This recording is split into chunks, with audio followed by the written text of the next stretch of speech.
Le secrétaire à la défense des États-Unis, Pete Hegseth, a annoncé que les États-Unis ont finalisé un accord permettant au Qatar de construire une structure de force aérienne dans l'Idaho. Il a déclaré que les installations de la base aérienne de Mountain Home formeront des pilotes du Golfe pour les avions F-15. C'est un exemple de notre partenariat, a déclaré Hegseth lors d'une réunion avec son homologue qatari, Saoud Ben Abdulrahman Al Thani, au Pentagone.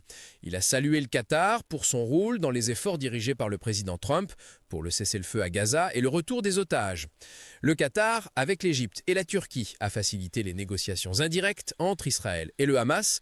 Vendredi, Hegseth a annoncé la signature d'une lettre pour la structure des forces aériennes du Qatar dans l'Idaho. Les détails concernant le nombre d'avions F-15 et le moment où l'objectif opérationnel sera atteint restent flous. Le mois dernier, le président Trump a signé un ordre exécutif pour utiliser toutes les mesures, y compris l'armée, pour la protection du Qatar. Cet ordre crée un pacte de sécurité, presque comme une alliance de l'OTAN. Cela est survenu après les frappes aériennes israéliennes à Doha le 9 septembre, qui ont tué des membres du Hamas et un responsable de la sécurité qatari.